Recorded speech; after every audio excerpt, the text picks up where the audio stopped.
Stirling Bridge made William Wallace look unstoppable. Falkirk proved that in medieval war, unstoppable lasts exactly until the enemy learns. In September 1297, the Scots had smashed an English force at Stirling by turning geography into a weapon. The bridge narrowed the English advance into a slow, cramped trickle, and Wallace's men struck before the enemy could fully form up. It was bold, brutal, and humiliating for England. For Scotland, it felt like the moment the world tilted. But Stirling also left a hole where support should have been. Wallace's co-commander, Andrew Murray, died soon after the victory, and Murray's noble connections had helped bind the rebellion together. Wallace, now guardian of Scotland in the name of the deposed King John Balliol, carried the weight of a nation on a coalition held together by urgency and resentment. The longer the war dragged on, the more that coalition creaked. Wallace tried to keep the pressure on. In early 1298, he led raids into northern England, punishment, disruption, and a message that Scotland's rising could bite back. Edward I answered the way he always answered, with method, money, and mass. Longshanks did not come north with a token expedition. He raised a full invasion army, knights, foot soldiers, and large numbers of archers, especially Welsh, men trained to shoot fast, far, and hard. Wallace understood what a straight fight against Edward could look like, so he tried to deny the English what armies need most: food. He harried the march, used hit-and-run attacks, and stripped the countryside ahead of Edward's advance. It was strategy with a human cost: burned stores, emptied fields, hard choices forced onto ordinary people. Better hunger now than chains later. There was even an attempt at something sharper, an attack on Edward's camp at night near Kirkliston. But medieval Scotland was not a single fist. It was a handful of powerful fingers, each with its own agenda. The plan leaked. Whether through betrayal or politics or simple rivalry, Edward kept moving. As the English pressed toward Stirling Castle, time ran out. Wallace could keep retreating and watch key strongholds fall, or he could plant his feet and gamble on one hard day.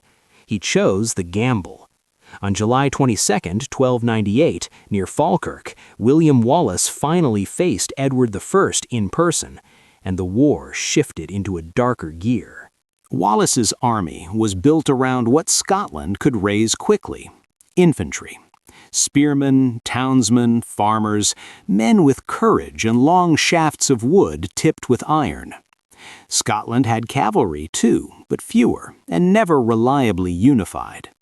Wallace couldn't bet the nation on a grand knightly charge. He had to make foot soldiers into a wall. His answer was the schiltron. Picture a dense mass of men packed shoulder to shoulder, spears angled outward like the spines of a living beast. At Falkirk, Wallace formed his infantry into massive bristling formations, great circles of spear points that could threaten cavalry from every direction. A horse can charge noise and steel, but it cannot choose to impale itself. The schiltron was a way to tell mounted knights, "You will not simply ride through us." Wallace also tried to make the ground do some of the work. He chose a position where marshy land could hamper an English charge and blunt the shock that cavalry depends on. The plan was clear: hold firm, let the English smash themselves against spears, and survive long enough for the enemy to tire, fracture, or make mistakes. Edward brought the opposite of a single clever plan. He brought a system. His army was organized into divisions, with heavy cavalry to strike, infantry to support, and, most crucially, large bodies of archers. Edward had learned from Stirling that he could not be baited into a narrow crossing or a neat trap. At Falkirk, he intended to solve problems instead of stumbling into them. The battle opened with cavalry and immediately met friction.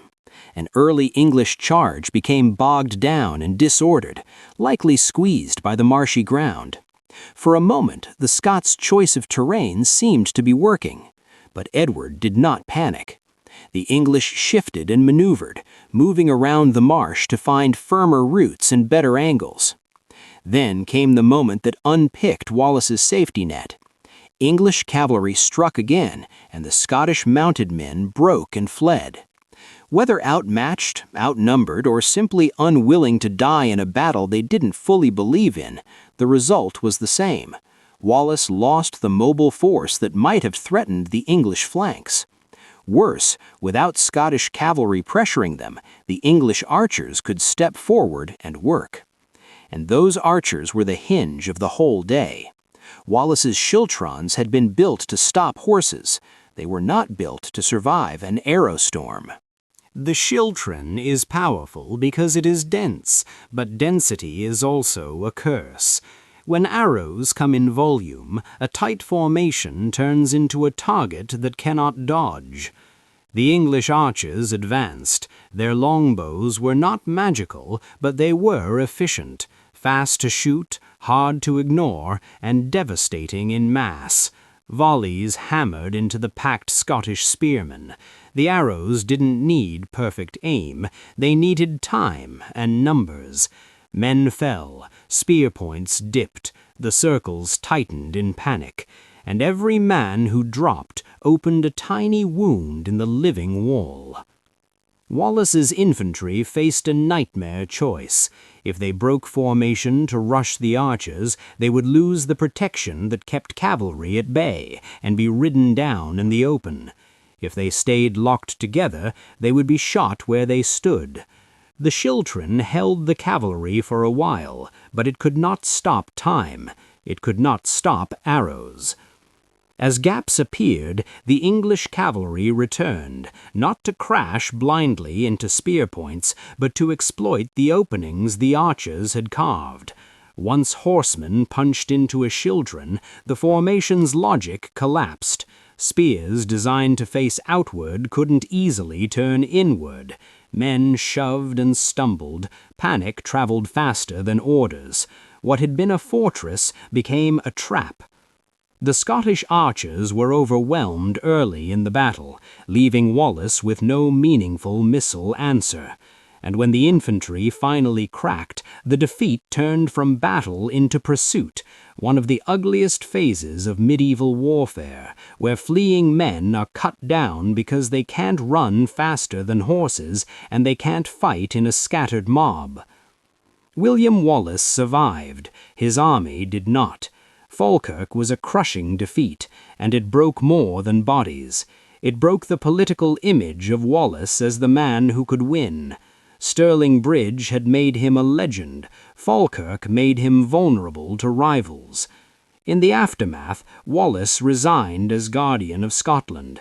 He did not vanish, he continued the struggle in different ways, but the guardianship passed into the hands of other leaders, and Scotland's resistance became more complicated, more divided, and more political. The war did not end at Falkirk. Scotland was too stubborn, the terrain too hard, the hatred too deep for a clean finish. But the momentum changed. Falkirk is remembered because it marks a brutal lesson. A static defense can be dismantled by an army that can keep distance and deliver sustained fire. Wallace's spears could stop knights, but not the combined power of archers and cavalry working together. It's the dark sequel, because it shows what happens when the king doesn't repeat the mistake. He adapts, he brings a system, and he breaks the rebel army piece by piece. So if Stirling Bridge is the story of a trap sprung at the perfect moment, Falkirk is the story of reality arriving, heavy, organized, and raining arrows. Wallace didn't just lose a battle. He lost the illusion that one stunning victory could carry a nation to freedom on its own.